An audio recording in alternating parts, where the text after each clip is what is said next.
Okay, from the opening screen we can go under models, we will say new, and this will bring up this little dialog box where we will browse to locate the default AussieNU template file, not the loaded one, just the default one. Open. We shall be creating a project template, so we'll select this option. That makes a difference when we save the file, and select OK.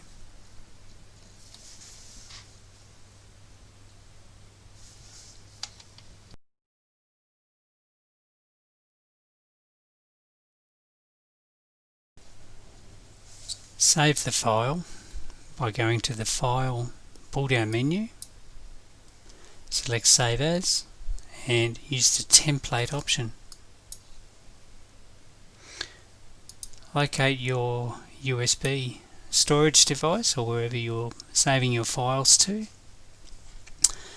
Create a folder called Revit Families. Inside that folder, another folder called Templates, and we shall call the file template, and then your initials.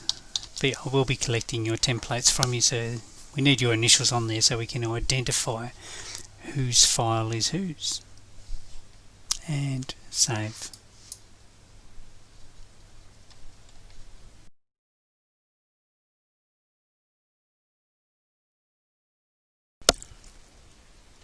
Okay, the next thing we're going to do is delete that section marker that's on screen. We'll use our own section marker as we need later on. Selecting the delete button on the keyboard, it's letting us know that the section marker, which is here, will also be deleted, which is okay. Okay, let's proceed to the east elevation over here. Double pick and we'll see the two level lines that are existing within this template. So let's start renaming our bits and pieces. This will be renamed, so I've just selected onto that level line and then selected on the text itself. Proposed floor plan. Press enter. Would you like to rename the corresponding view? So what this message is asking is over here where it says ground floor, it's asking if we would like to rename it over there as well, for which we will say yes. The ceiling level up here at level 1 will be renamed to just that, ceiling level.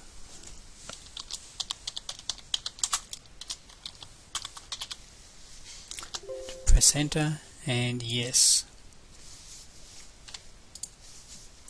So they're the two that we've got set up initially. Over here on our browser template we need to categorize things a little bit. So what I'm going to do is remove or delete the view from the floor plans heading and delete the proposed floor plan out of the ceiling plans. While I'm here, I may as well delete the True North as well. So just a bit of tidying up of the that project browser and getting it sorted. So we should have ceiling level in ceiling plans, proposed floor plan in floor plans at this stage.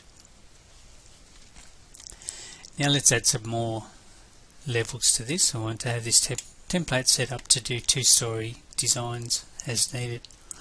So from the architecture tab across the top here, locate the level button, and if you hover over this side you'll see that green line that lets you know that you're in line with the existing. It also locks them all in together, and again bring it across until we get that green dash line comes up and another line again, creating two more called level 2 and level 3. Level 2 will be the proposed upper floor plan. Enter. I'm actually going to tick the do not show me this again and say yes.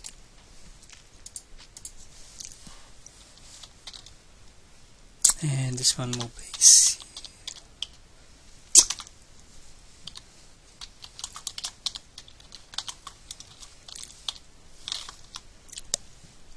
ceiling height upper as well, and be renamed.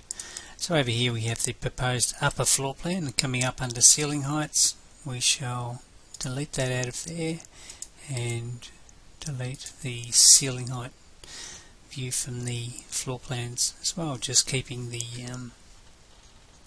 project browser in order. Now we need to set this up with some heights, so I'm going to go to annotate and aligned dimension, and dimension each one of these level lines and place the dimension.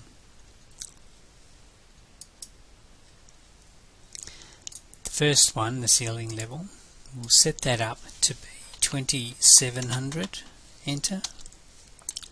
We will then pick on the proposed floor plan upper and set a 300mm from floor down to the ceiling height of that level 1. Then we'll pick on the top level and alter that to read 2400. So this is our standard setup for 2-story building. 2700 ceiling height down the bottom, 2400 ceiling height in the upper level. And select the dimensions and lock them, lock and lock that, so they can't accidentally move. We've got a bit of text over text here. We need to tidy this up a little bit, so what I'm going to do is select onto that line, and in under there you can kind of see flashing up every now and then there is a little toggle line, adds an elbow, just drops that down like that. Let's see if we can pick it up on the next one. It's a bit easier to see on this one. Little squiggle line just in that area there. I'll just try that with the thin lines that picked on. Doesn't get any bigger, so we can pick on that and then we can alter heights of that sort of thing. It's really just about making it readable for our template. We'll tweak them as we need for each job individually. So that's our east view at this stage. That's what that needs to look like. Check all your settings, make sure that your dimensions are locked and they're all exactly the same. We will now rename the elevations. So selecting that east elevation, right mouse click and rename, and I'm going to write proposed east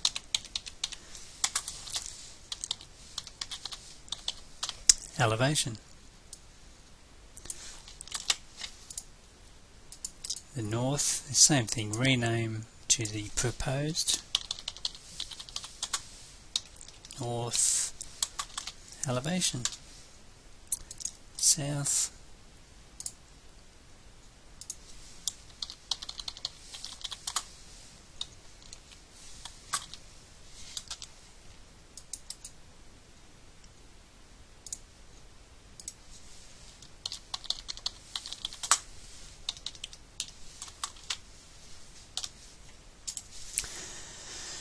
Okay, so we have a project browser starting to come together with our floor plans and elevations, so we can work with it. And we've got our levels set up, ready to go for the next step.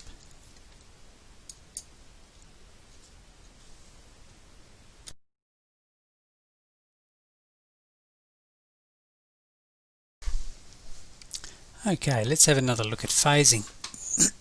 Phasing and phase filters give us good control of our drawings and what we can see and not see. What we have here is an existing building that is to have this rear space at the back demolished, and an extension put on the back of the home. If you pick on one of those parts there, you'll note that it is created an existing phase and it's been demolished in the new construction phase.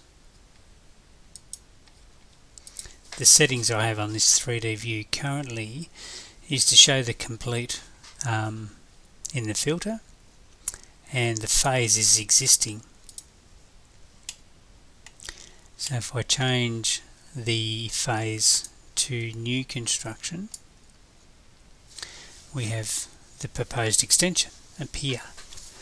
We can then use the filtering as well to show things like show previous and demolition. So that will just show us what has been demolished in red and what remains as the existing building. So we can have several views with several different settings all set up on it, where you can have just the new. So don't show me any of the existing. You can see there's some new works that's gone on inside. New looks like some shelving and bits and pieces going on inside. We can show complete as the project would be when it's finished, and we can show all, which is the demolished in red, and the existing building as well as the extension on there. And show complete just doesn't show the demolished, just shows the complete project at the end.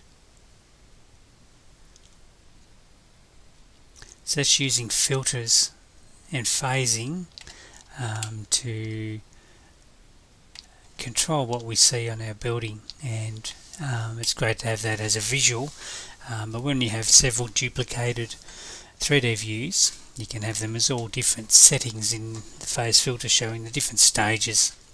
So we can show the building as it was as an existing. We can then show it with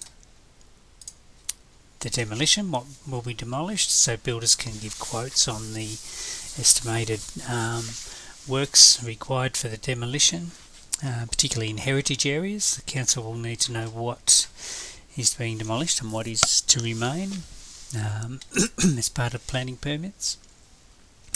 And then we can also have the new, don't really need to show that necessarily, may be the need, but show complete will show the existing building, the proposed extension, all done together as one file.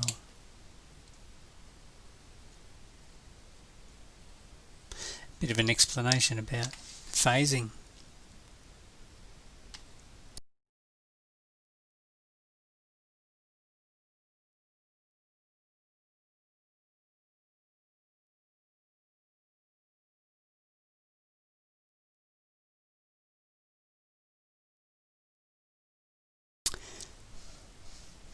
Okay, let's do some project browser setting up now. We're going to set up all of our views with the phasing settings.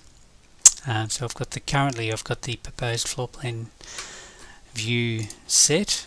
Let's just check that the phase is currently set as new construction, phase filter of show all, which is good, exactly where it should be.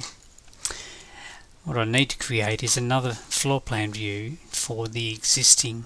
So what we're going to be doing is selecting the view, highlighting it, and then doing a right mouse click to bring up an on-screen menu where we shall select duplicate view and duplicate.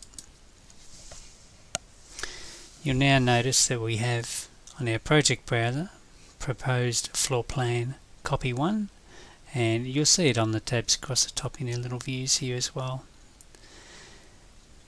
This is to be renamed as an existing floor plan, and we're going to change the filter of this view as well. I'll do a rename first, so right mouse click and rename to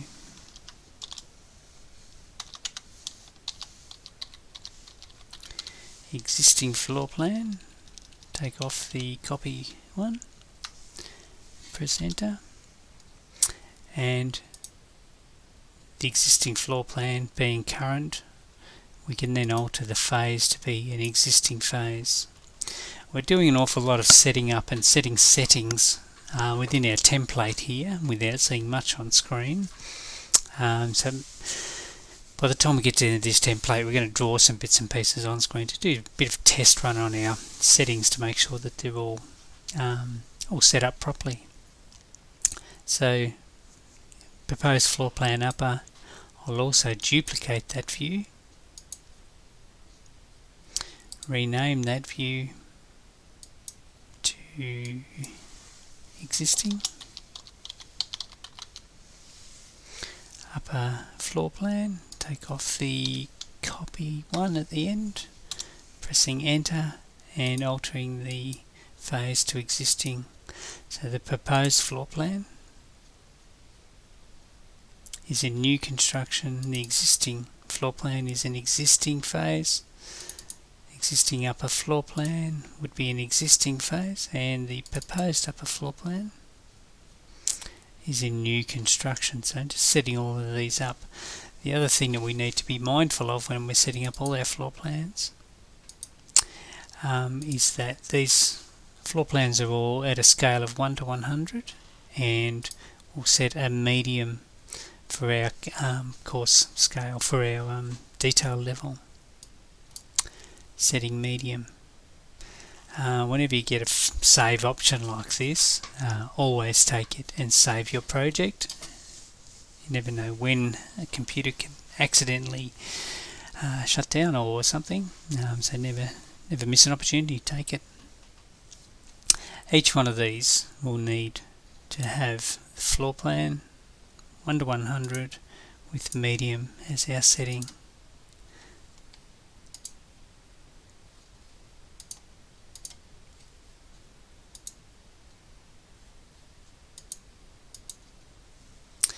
It's got those all detailed, ready to go.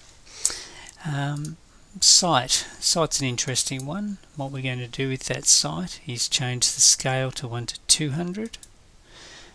We'll change that to the detail level to medium, and I'm just going to change the phase to an existing phase. So we'll do what we call a site analysis plan.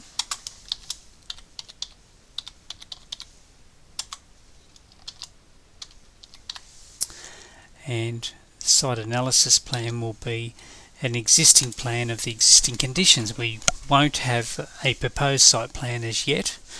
We'll actually detail the site analysis plan as a drawing and then duplicate it with all of the existing site information during the project, so there won't be a proposed site plan view in your template. We now need to do the same to the elevations. So double pick on the east elevation.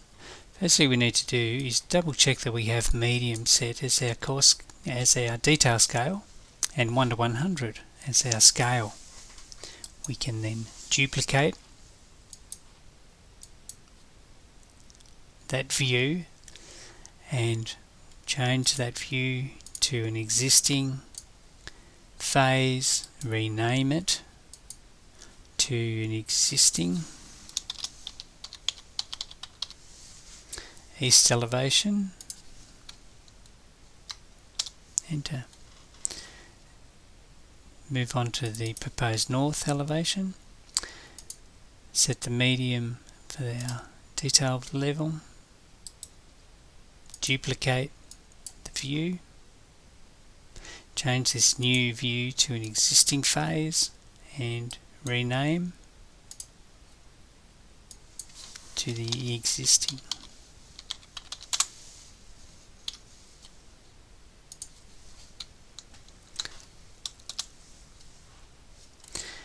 Move on to the south elevation, double pick it, check the detail level is set to medium, 1 to 100 before you duplicate. Now that you've duplicated it, change this new one to an existing phase and rename to the existing south elevation.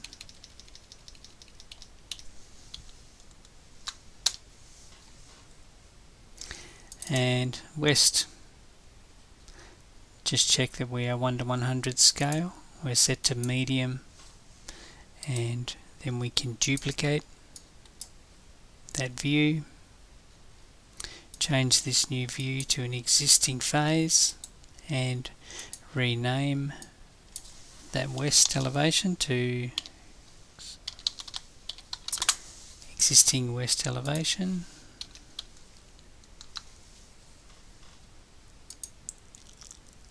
So we should have 4 existing elevations and 4 proposed elevations. Each one of these, I'll just double pick and check the existing 1:100 medium. Existing north elevation is an existing phase, 1:100 scale with a medium detail level. Existing 1:100 medium.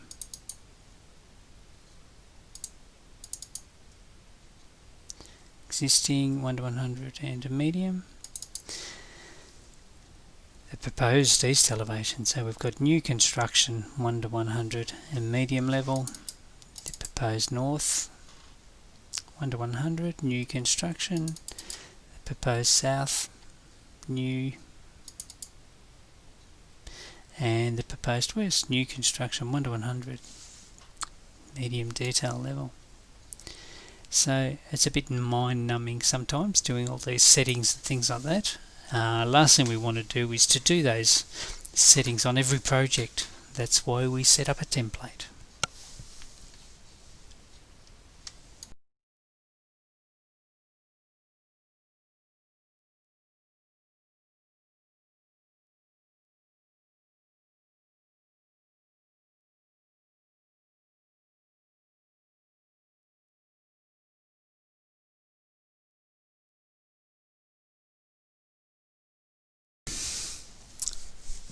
Okay, dimensioning.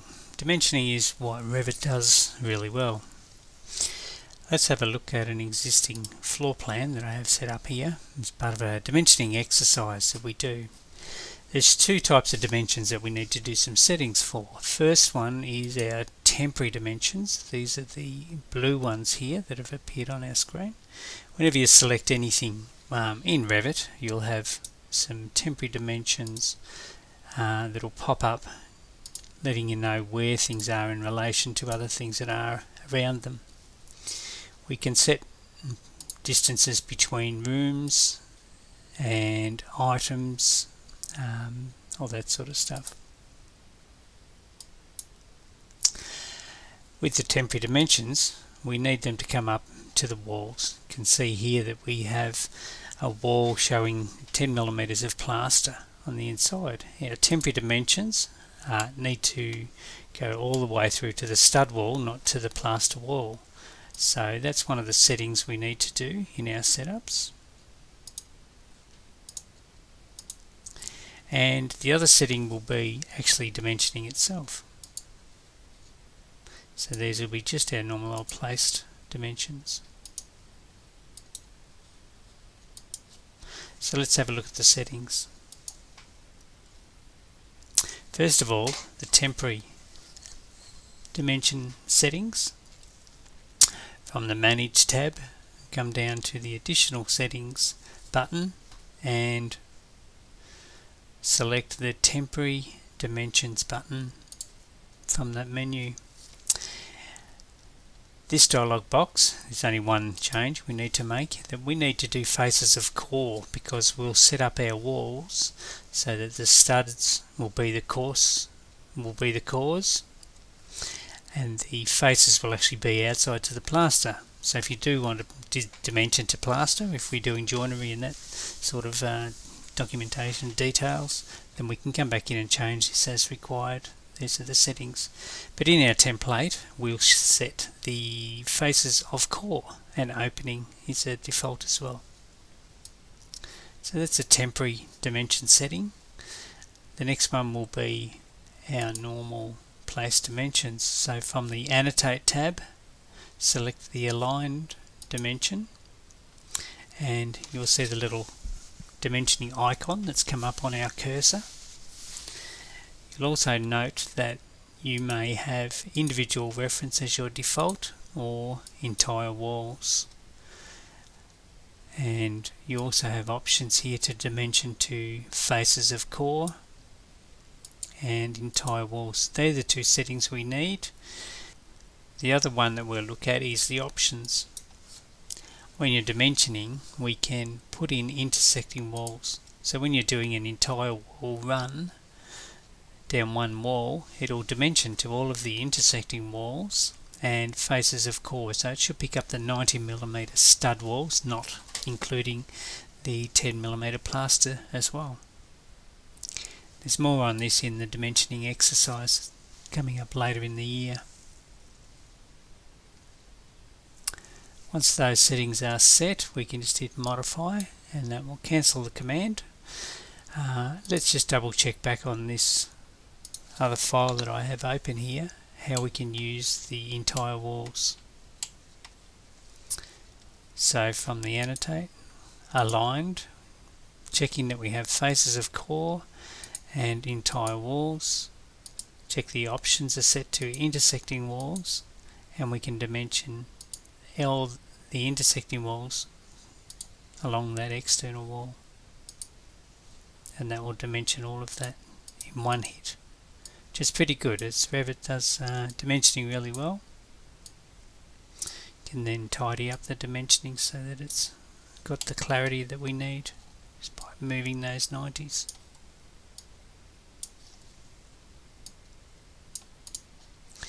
And the dimensioning to the core will be in the wall settings, which is the next thing we have coming up.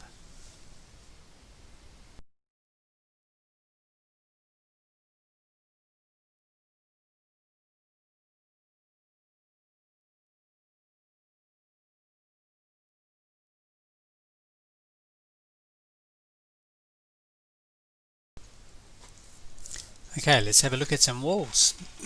So, first thing I note is that my ceiling level should have been called ceiling height. So I just need to do a bit of a rename there. So change ceiling level to ceiling height.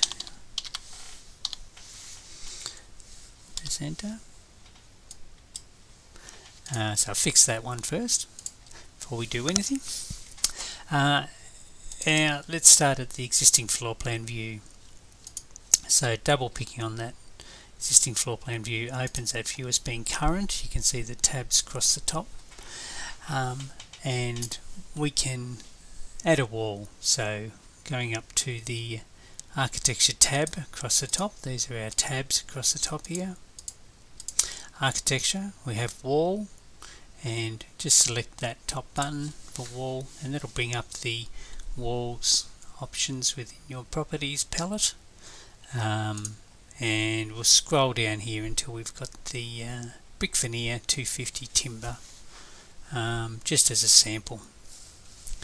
You'll notice in the properties palette we're starting from the proposed floor plan as a height, and the top is actually set as an unconnected 8000, so it's an 8 meter high wall that we'll be drawing.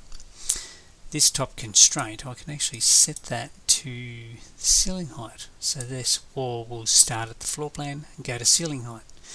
If you're doing a two-story wall, you can actually set it up so the one wall will continue right through to the ceiling height upper. For now, we will be doing the ceiling height. So selecting in the middle of our little view icons here, these are like cameras on tripods for what it's worth, so that we can see these, whatever we draw in the elevations. I'll be picking on screen randomly in the middle of nowhere and taking that across to 4.5 meters, which I'll just move it across to one side and then type in 4500, enter, and we'll pick on modify to finalize that command. So just scrolling in closer to that wall so we can see that what we've got. And just a quick discussion about altering walls.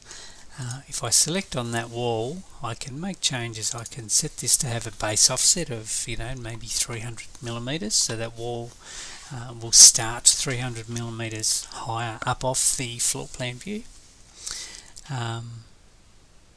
If we have multiple walls on our screen and we select one, we're only changing the settings on that one particular wall. If you want to change all of the walls on a view, you can go into edit the type,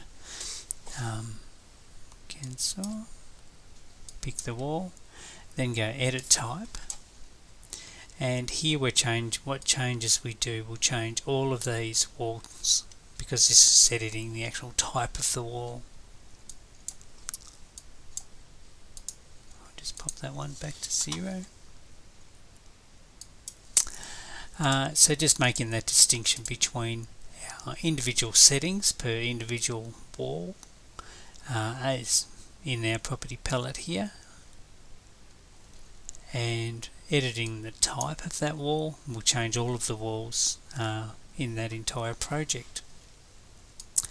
Edit type as against editing individual properties.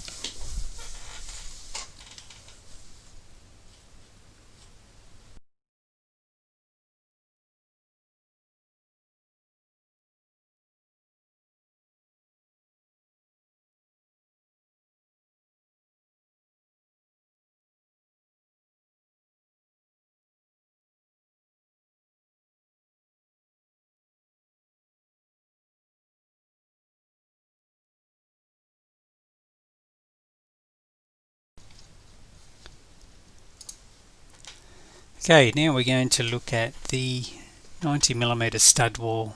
So from the architecture tab, selecting walls, and from our type selector, there's all the different types of walls that are already in our default template. We've already customized the brick veneer 240 to suit our construction methods and sizes. Now we'll scroll down right to the bottom here. We've got the stud timber 90, and I'll draw one of these on screen, just a little length of that wall, just so we can have a look. And you'll note there that it's a straight 90mm wall. There's no plaster on that or anything else. So select that wall, let's edit the type, and again go into the edit structure so we can have a look at this wall. First thing we need to do is alter the function to be substrate, so it matches the brick veneer wall. So when the studs wall meets the brick veneer wall, the substrate will blend neatly with the substrate of the other wall. I shall add 2 additional layers and pop those layers one either side of the core boundaries, and down. Each one of these will be plaster. So that's our finish 1 and finish 1, and the material should be gypsum wallboard and gypsum wallboard, and 10mm and 10mm. And additional setting on this one, we come down here to our default wrapping. At the ends I want the exterior, so when a wall comes out into a floor plan and stops without any junction with another wall, like next to a fridge, something like that, that the plaster will wrap around the end to neaten it all up. So we've got finish, substrate finish, gypsum wall timber, gypsum wall 10, 90, 10, and OK. And OK. If you pick apply, it'll apply and stay open. If you just pick on OK, it applies and closes the dialog box. Again, we're in thin lines, so we can see that that plaster is onto the outside, and a dimensioning of that wall will give us 90. that dimension to the core. If I zoom in, I can actually override and dimension to the outside of that plaster if I need to. The other two wall styles we'll use will be the 110 brick and the 230 brick. The 110 brick we'll just pop in and we'll double check that it is set to structure, and OK, and I'll draw a length of that in, modify architecture, wall, and we're back in here to 230, double check that we have structure as our wall function, and pop in a piece of that. Put some dimensions on to make sure that we've got the right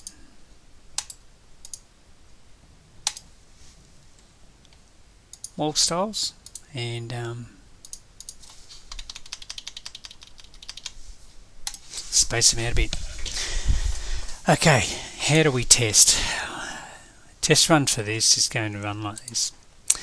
First of all, I'm going to pick that brick veneer wall and do a right mouse click to bring up my on-screen menu and select the create similar option.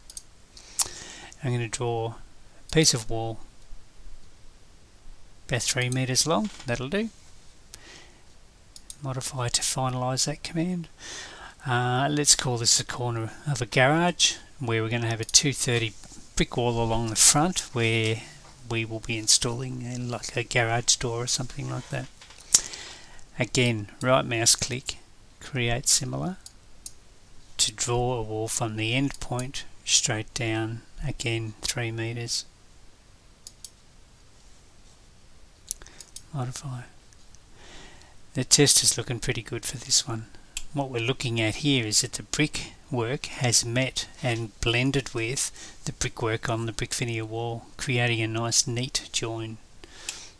If that hasn't happened, then we need to make sure that we've got structure as our function set on the wall for the brick veneer as well as for that 230 brick wall. The next test will be the stud wall. So select the stud wall, do right mouse click and do create similar, and from this wall, right in the middle of that brick veneer wall, coming straight down for a couple of meters,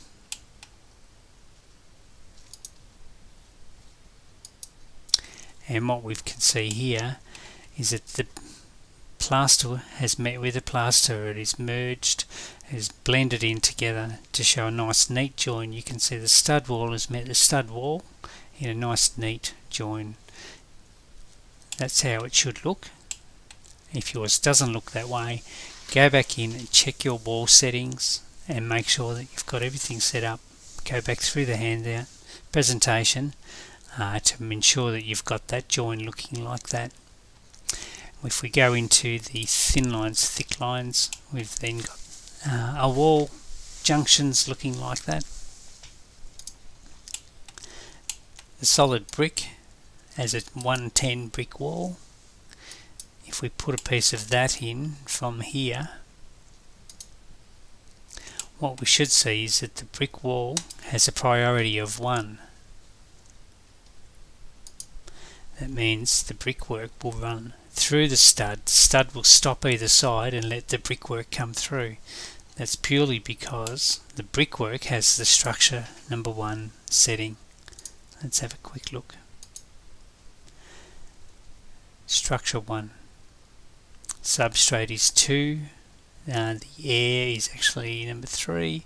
And then finish 1 is our plaster. So that's the priority list over who in the hierarchy of the wall styles as to who stops, gives way to the other one, lets them go through. So brick will always meet brick, and stud wall will meet stud wall, finish will meet finish in the plaster. That's how we structure our walls. These can be flipped around and altered as required. If you were using concrete block party walls between units or something like that, we can change that as required. and make up our wall styles.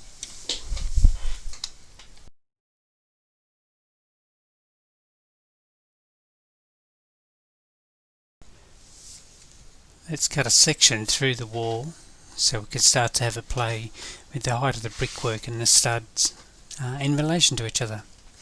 So from the View tab, pick this section and one of the brick veneer walls, doesn't matter which one.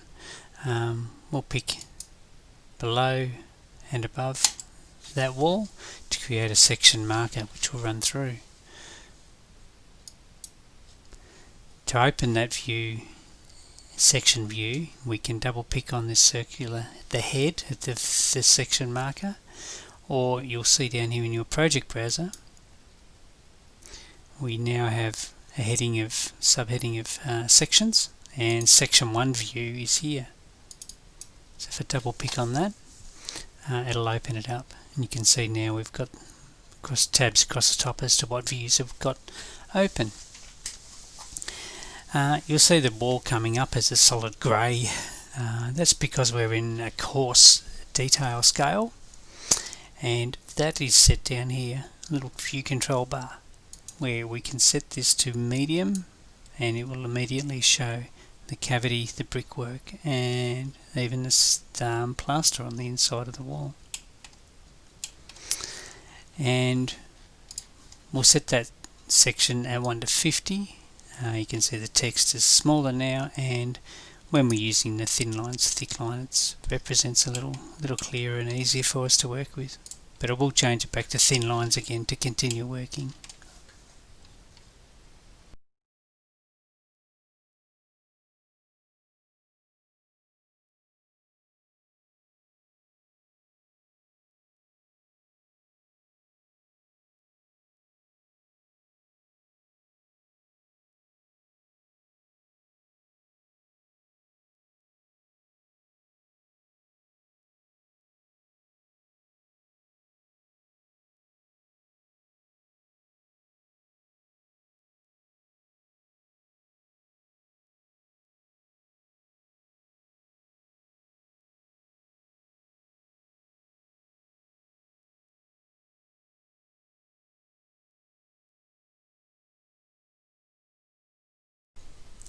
As mentioned in the presentation, there comes a need where we need to have different heights set on the stud wall as against the brickwork. They will sit at different heights. The brickwork will sit down lower than the floor level in the rebate, and the brickwork will also sit lower than the top plate so that it doesn't impinge on the eave overhangs. To do this, we need to edit the wall type. So by selecting on Edit Wall Type, we can then go Edit Structure, and we've been in here before. What we're going to do is activate the preview pane to see that wall in how you can see the layers visually. Down the bottom of View, we can change to Section. That'll bring up this wall in Section, and we can zoom into the top of that wall so that we can have a look at unlocking some of these different layers, so we can have different heights associated with these different layers across the top. To do that, we will need to pick the Modify button. So this is the vertical structure, Modify. Then come over to the brickwork, and by picking the very top outer boundary of that brick wall, you'll see that there's a little padlock has come up. What we need to do is unlock that padlock. Sometimes can be a little tricky, these padlocks can disappear, and you may notice carefully that is a blue padlock, and as I hover over it becomes yellow. That means it's active, ready for me to select. I'll actually unlock the cavity as well, so that the cavity can come down and leave just the stud wall higher than the brickwork. So let's now scroll to the bottom of the wall and do the same thing. Select onto the bottom of that stud wall. Just rest over that padlock until it goes yellow or orangey colour, so that we can unlock the cavity space as well. And select OK and OK.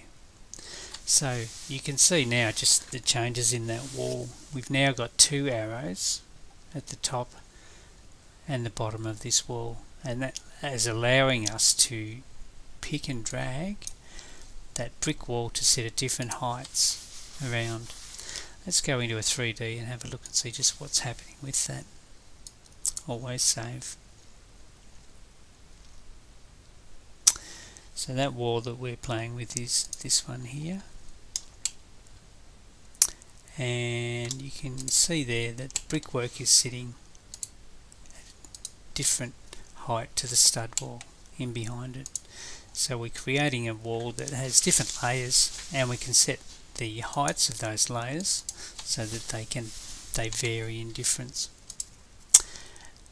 And what we'll be needing to do is to set the top extension distance over here as -100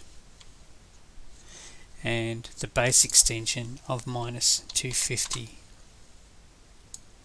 So that will sit down into that rebate when we draw our rebate and concrete slab. So returning back to the existing floor plan view, I'll delete all of this on screen by doing a window around it all and pressing the delete button, including the section marker. That's fine. Do another one of those, and we start a new wall command. Wall, initiate our 240 brick veneer wall. This time, before we start drawing this wall, we're going to set up this base extension distance of -250 and a top extension distance of -100. These settings are now in place, and next wall that we start, the next time we draw a brick veneer 240 wall, these will be our default settings. So let's draw in that 10 by 8 metre room or building.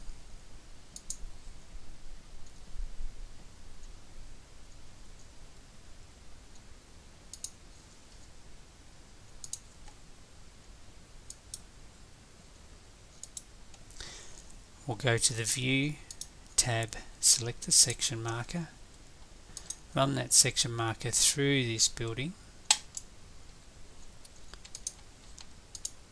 and double click on the section marker head to take us to that section. Alter that to the medium view and 1:50 as our scale, and you can see here there's our wall. You can see that it's got a 250 rebate and a 100 from the top. You can also see that it should be set up like that in our 3D view.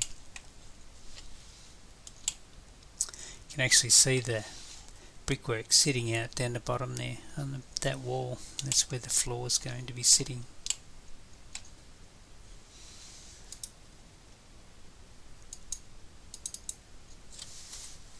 And you can see the bricks in the background there too of that section.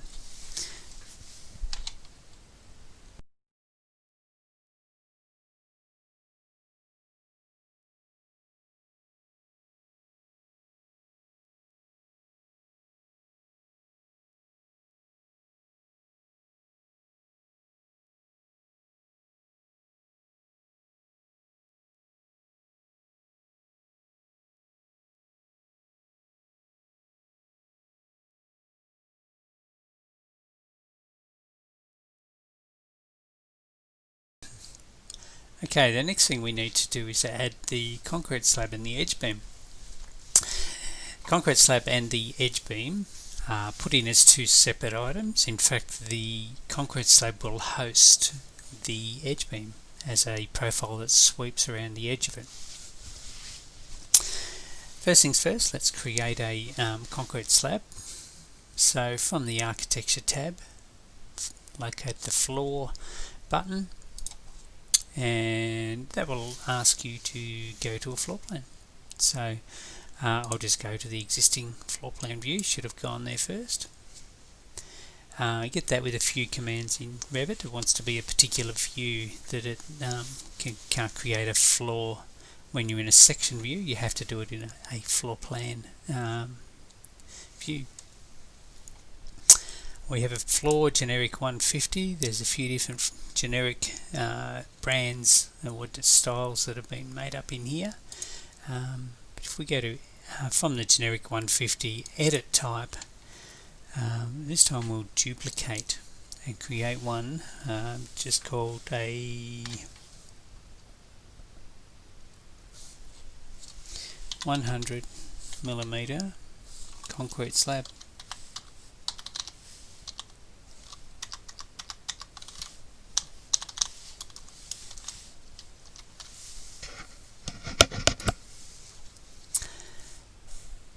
Having created that type, we can then alter the structure to 100mm thick, and in this material by category, what we need to do here is set up the cast in situ concrete material type. Just make a note that the edge beam has to be in exactly the same material. We can't use one of these other ones by mistake. You can see there in the preview that the floor slab will have a concrete pattern put through it as well. So OK and OK. We've now got the floor 100mm concrete slab in our type selector, and we can go around and put this floor into our building. The way I'm going to do that is using the options here, where we've got drawing lines, pick walls, all sorts of circles and arcs and things when we're drawing the shape of something. I'm going to use the pick lines option, and when we're doing a floor for a concrete slab on a brick veneer residence like this, the actual floor doesn't go right through to the outside of the brickwork. The floor actually stops at the stud wall, and when you hover over in Revit, it wants to go to the outside or the midline like that. So I'm going to have to override by using the tab button on the keyboard. So rest over to the outside of that stud wall, and I'll press tab once, twice, there you go, 2 times, and then I can place it. So I'll rest over there again and go tab, tab, pick. So that's put 2 lines right onto the outside edge of the concrete slab, and I'll just tidy that up before moving to the next corner, and go back to the pick lines again, and I'll just do this diagonal corner over here, resting on where I want the line to be, and then using tab to toggle through all the different options, and then picking on the one that I'm after. Tab, tab, pick. Can then do a trim between to tidy up that corner, tidy up that corner, and tidy up that corner. So we've got that magenta line, that purple pinky line, around the outside of the stud wall, and you can see that we've got plaster on the inside of the wall and brickwork on the outside.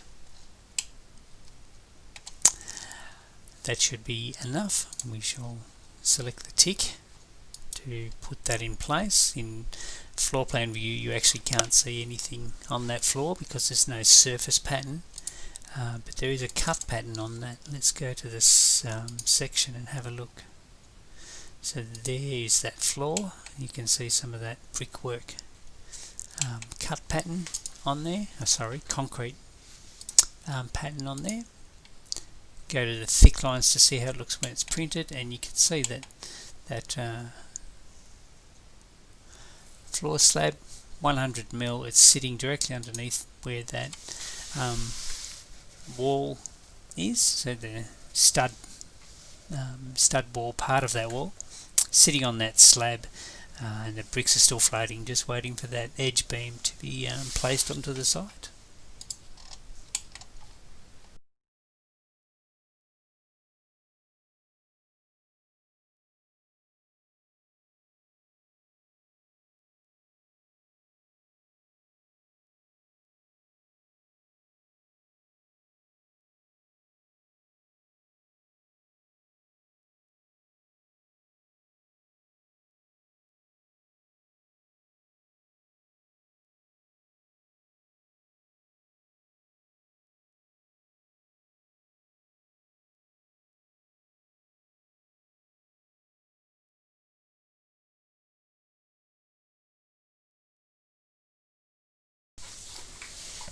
Okay, now we need to put the edge beam onto the slab.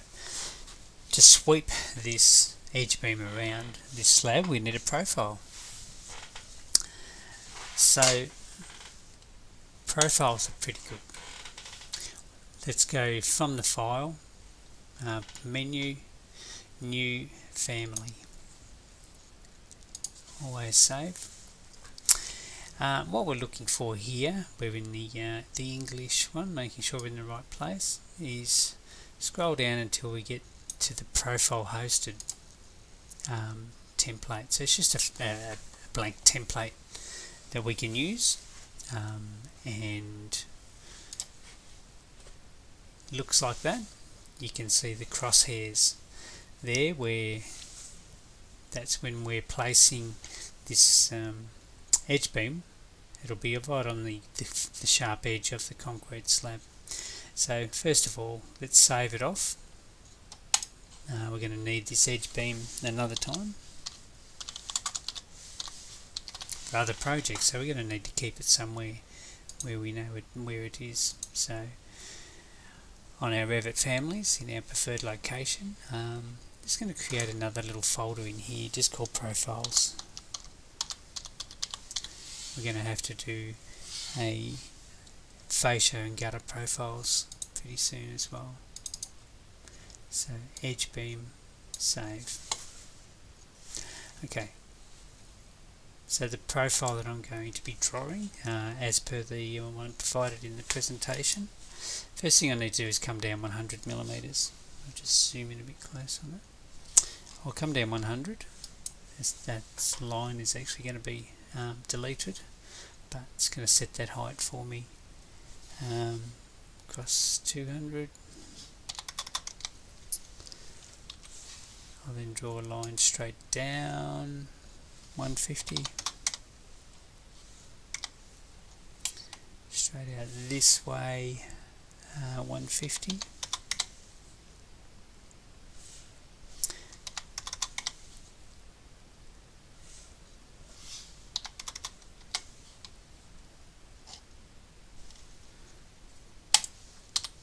and I'll come down 45 degrees and use trim to tidy it up.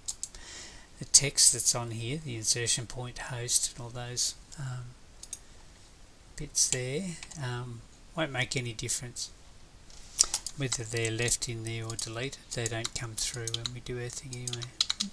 Must be locked, I can't delete them. Just note that that original line there, I must make sure that I delete that.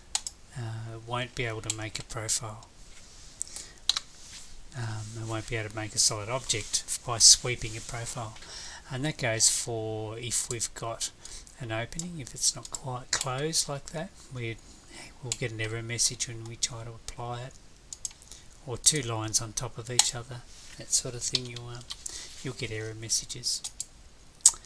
So I've saved it as edge beam. I can then just do a quick save again and load into project. So I've loaded that in to this project. I'm going to do some setups first. I'm going to put this on in the 3D view. So select on one of your walls, and on the right mouse click, and we'll just do a hide in view.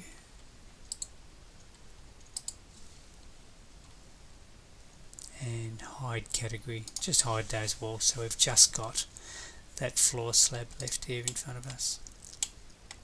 From the architecture tab, we under the floor pull down, we have a slab edge option.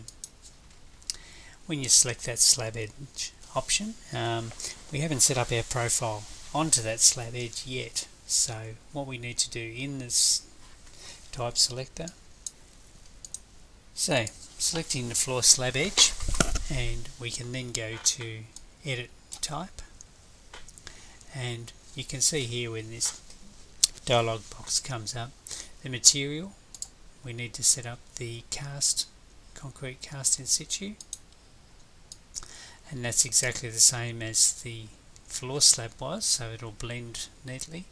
And the profile that's sitting in there at the moment is currently just a generic one, and we should be able to find our edge beam, and okay, that slab edge is now ready to apply. We can then select the edge of that, remembering that we drew this edge beam from the top of that concrete slab. So if I pick onto there, you can see that that edge beam has applied. Can then move around the project, applying that edge beam onto all of those surfaces. So that is the concrete slab and edge beam that's been placed on it. We can have a look back in the section to see how that's going. There's a nice neat join from the edge beam connecting to the slab. We don't have any additional lines in between there, so it looks like it's all been drawn fairly well. The brick wall is sitting down on top of that rebate now. You should be able to see that in our 3D. I'll just turn those walls back on again. So that's our reveal hidden items. Select the wall, right mouse click and unhide in view category. Turn your walls back on again. Select that button again, so we can see the edge beam sitting directly underneath the brickwork. So starting to model up our structural elements of our building.